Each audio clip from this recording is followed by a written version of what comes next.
Hey guys, welcome back to startup English classes. Very very good evening to all of you. कैसे हैं आप सभी लोग? I hope आप सभी लोग अच्छे होंगे, स्वस्थ होंगे, मस्त होंगे और बिल्कुल झक्कास होंगे, इंग्लिश सीखने में व्यस्त होंगे। तो डियर स्टूडेंट्स, आज की जो क्लास है हमारी वो तो ना सही पर बेस है। इसके सेंटेंसेस कैसे बनेंगे या तो ना सही के लिए हम लोग इंग्लिश में क्या यूज करते हैं, तो आज की शानदार क्लास में हम यही सीखने वाले हैं। तो आइए देखते हैं कि सेंटेंसेस कैसे होंगे।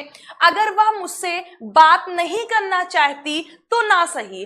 अगर तुम मेरे साथ वहां नहीं चलना चाहते तो ना सही। अगर आप लोग मेरा वीडियो नहीं लाइक करना चाहते तो ना सही। अगर वह मेरा वीडियो नहीं शेयर करना चाहता तो ना सही। अगर तुम मेरी सहायता नहीं करोगे तो ना सही। तो गाइज, किसी भी काम को करोगे या किसी भी सेंटेंस कैसा भी हो सकता है और लास्ट में तो ना सही लगा हो, यानी नहीं करोगे तो कोई बात नहीं, ना सही। तो ना सही के लिए इंग्लिश में हम क्या यूज करते हैं या इसकी हेल्प से बने हुए सेंटेंसेस को हम इंग्लिश में कैसे ट्रांसलेट करते हैं, आज की क्लास में हम यही सीखने वाले हैं। तो आइए वीडियो को स्टार्ट करते हैं। लेकिन उससे पहले आपसे एक रिक्वेस्ट है कि अगर आप पहली बार हमारे साथ जुड़े हैं और अभी तक चैनल को सब्सक्राइब नहीं किए हैं तो चैनल को सब्सक्राइब कर लीजिए, ताकि हर वीडियोस का नोटिफिकेशन आप लोगों तक समय से पहुंचता रहे और आप भी अपने दिन की शुरुआत इंग्लिश के साथ कर सके और अपने दिन की एंडिंग भी इंग्लिश के साथ कर सके, क्योंकि मेरा वीडियो आपको मॉर्निंग में और इवनिंग में दोनों समय प्रॉपरली मिलता है। कभी लाइट वगैरह का इशू हो जाता है तो छोड़ करके। सो आई होप आपको ये चीजें पसंद आई होंगी, वीडियो भी अच्छा लगा होगा। तो आइए हम लोग क्लास को स्टार्ट करते हैं। तो ना सही, तो ना सही के सेंटेंसेस कैसे होंगे आपको दिखाई दे रहा होगा कि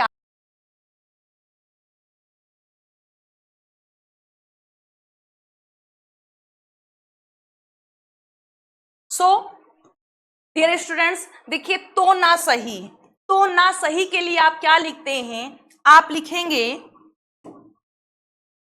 सो बी इट। क्या लिखेंगे आप? सो बी इट का आप यूज करते हैं किसके लिए? तो ना सही। तो ना सही के लिए आप सेंटेंस में सो बी इट का यूज करेंगे। क्या करेंगे? सो बी इट का आप यूज कर देंगे तो ना सही के लिए। बहुत ही सिंपल है, बहुत ही आसानी से आप सेंटेंसेस को ट्रांसलेट कर सकते हैं। बस थोड़ा सा आपको टेंस का नॉलेज होना चाहिए, क्योंकि सेंटेंसेस जो होंगे वो किसी भी टेंस में हो सकते हैं। बाकी सेंटेंसेस को कैसे ट्रांसलेट करेंगे ये मैं आपको सिखा रही हूं। तो आइए देखते हैं। लेकिन जो सेंटेंसेस हैं वो बहुत ही अच्छे हैं। आपके सामने सिर्फ 5 सेंटेंसेस लिखे हैं, तो ये बिल्कुल मत सोचिएगा कि सिर्फ यही 5 सेंटेंसेस बनेंगे। ये 5 ही नहीं बल्कि 500 5000 सेंटेंसेस, जितना आप चाहें, जितनी आपकी मर्जी हो उतने सेंटेंसेस आप इससे क्रिएट कर सकते हैं। तो आइए देखते हैं। फर्स्ट सेंटेंस हमारा है कि अगर वह मुझसे बात नहीं करना चाहता। अगर वह मुझसे बात नहीं करना चाहता तो ना सही। तो देखिए क्या लिखेंगे आप? अगर के लिए आप लिखते हैं इफ। अगर वह मुझसे बात करना नहीं चाहता, यानी वांट का सेंटेंस है और प्रेजेंट डेफिनिट का। If he doesn't want to talk to me then so be it. So be it. क्या लिखेंगे? अगर वह मुझसे बात करना नहीं चाहता, देखिए नहीं चाहता, करना चाह, अगर वह मुझसे बात नहीं करना चाहता यानी प्रेजेंट डेफिनिट का निगेटिव सेंटेंस है, तो इफ ही। प्रेजेंट डेफिनिट में निगेटिव सेंटेंस में हम डू या डज का यूज करते हैं। अगर हमारा सब्जेक्ट ही सीट कोई सिंगुलर सब्जेक्ट होता है तो हम डज का यूज करते हैं। अगर हमारा subject I we you they या प्लूरल सब्जेक्ट होता है तो हम डू का यूज करते हैं। यहां पर ही है इसलिए डज आया हुआ है। डज नॉट को मिलाकर हम डजंट बनाते हैं शॉर्ट में या अब्रिविएशन फॉर्म में, तो डजंट हो गया। फिर चाहते तो वांट, फिर दूसरी वर्ब आती है तो हम टू का यूज करते हैं, तो टू टॉक हो गया। टू टॉक वर्ब के साथ टू प्रीपोजिशन आता है, टू और विद दोनों आता है, कंडीशन अलग अलग है वो हम आपको बता देंगे। To me. फिर तो ना सही के लिए हम सो बी इट का यूज करेंगे। सो फर्स्ट सेंटेंस हमने कैसे इंग्लिश में ट्रांसलेट किया, सो आई होप आपको समझ में आ गया होगा। आइए हम सभी लोग सेकेंड सेंटेंसेस को देखते हैं। फिर सेकेंड सेंटेंस हमारा है अगर तुम मेरे साथ नहीं आना चाहते तो ना सही। अगर तुम मेरे साथ नहीं आना चाहते तो ना सही। तो आप क्या लिखेंगे? If you don't want to come with me then so be it। देखिए यहां पर आपका सब्जेक्ट ही था, इसलिए प्रेजेंट डेफिनिट टेंस में हमने डज का यूज किया। लेकिन यहां पर देखिए गाइस क्या है, यू है, और यू के अकॉर्डिंग हम डू का यूज करते हैं, और डू नॉट मिलकर के डोंट बनता है, डज नॉट मिलकर डजंट बनता है, इसलिए यहां हमने डजंट लिखा है और यहां पर हम डोंट का यूज किए हैं। तो if you don't want to come with me, मेरे साथ, देन सो बी इट। क्या सो बी इट का आप यूज करेंगे। आई होप आपको समझ में आ गया होगा। आइए नेक्स्ट सेंटेंस हम लोग देखते हैं। ये आपका फर्स्ट सेंटेंस हो गया, ये आपका सेकंड सेंटेंस है। आइए नेक्स्ट सेंटेंस देखते हैं। अगर वह मेरी मदद नहीं करना चाहती तो ना सही। अगर वह मेरी मदद नहीं करना चाहती तो ना सही ना करे, तो आप क्या लिखेंगे? इफ सी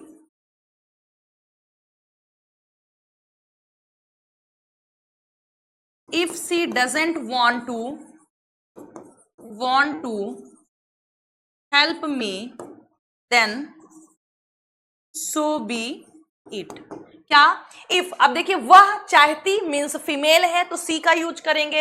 इफ सी, और मैंने अभी आपको तुरंत बताया कि ही सी इट के साथ आप डज का यूज करते हैं। If she doesn't want to help me so be it, so be it. आइए नेक्स्ट सेंटेंस देखते हैं। अगर वह यह कार्य नहीं करना चाहती तो ना सही। अगर वो इस काम को, इस कार्य को नहीं करना चाहती तो कोई बात नहीं, ना सही ना करे, तो आप क्या लिखेंगे? If she doesn't want to do this task या this work, so be it। क्या करेंगे आप? So be it. If she doesn't want to do this work या दिस टास्क आप बोल सकते हैं, सो बी इट, यानी तो ना सही। सो आई होप ये 4 सेंटेंस भी आपको समझ में आया होगा। आइए हम 5th सेंटेंस को देखते हैं, जो कि आज का हमारा लास्ट सेंटेंस है। अगर तुम मुझे समझ नहीं सकते तो ना सही। अगर तुम मुझे नहीं समझ सकते हो तो ना सही, कोई बात नहीं है, तो हम क्या लिखेंगे? अगर तुम, if you can't understand me then so be it। देखिए कांट का हमने यूज किया है क्योंकि सकते हो, अगर हमारे सेंटेंसेस की एंडिंग सकता है, सकते से होती है, कंडीशन कुछ अलग है जो कि मैंने आपको पढ़ाया भी हुआ। ये नहीं कि जहां पर मिलेगा वहां पर आप मे का भी यूज हो सकता है, माइट का भी यूज हो सकता है।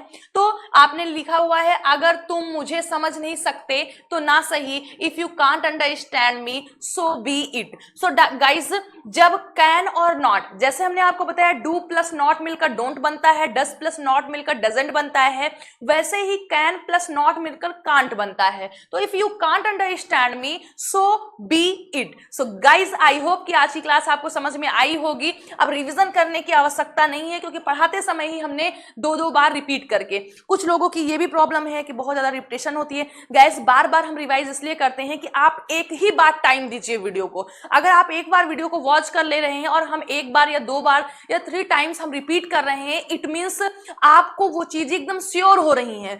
बाद में आपको फिर कॉपी उठा करके या वीडियो देख करके रिवाइज करने की आवश्यकता नहीं है, आप माइंड में सेव कर लेंगे तो बहुत आसानी से आ जाएगा। हालांकि एक दिन हम लाइव आने वाले हैं और सारे क्वेश्चंस, जितने भी कमेंट बॉक्स में मैंने क्वेश्चंस नोट किया हुआ है, उन सभी का रिप्लाई हम आपको देंगे और आपसे बातें करेंगे। जो भी आपका क्वेश्चन है वो सभी हम रिप्लाई करेंगे। क्या इस लाइव की आवश्यकता है? ये कमेंट बॉक्स में आप लोग यस और नो करके बताइए कि जिस दिन हम लोग बैठेंगे और फेस टू फेस, यानी हम लाइव आएंगे तो फेस टू फेस हम लोग बैठ के डिस्कशन करेंगे, वो आप लोग बताइएगा। आवश्यकता है तो हम श्योर प्लान करते हैं किसी दिन आने की। तो आई होप आज का वीडियो आपको पसंद आया होगा, और अगर कोई डाउट है, कोई क्वेश्चन है, कोई परेशानी है तो बिल्कुल भी चिंता मत करिए, कमेंट बॉक्स में लिखकर बताइए। जैसे ही संभावना होगी वैसे ही हम आपको बताएंगे। अभी कल ही मुझे एक कमेंट मिला था कि ए और एन का इशू था, यानी यूनिवर्सिटी और अम्ब्रेला के लिए पीछे ये क्या लगता है, क्यों लगता है, वजह क्या।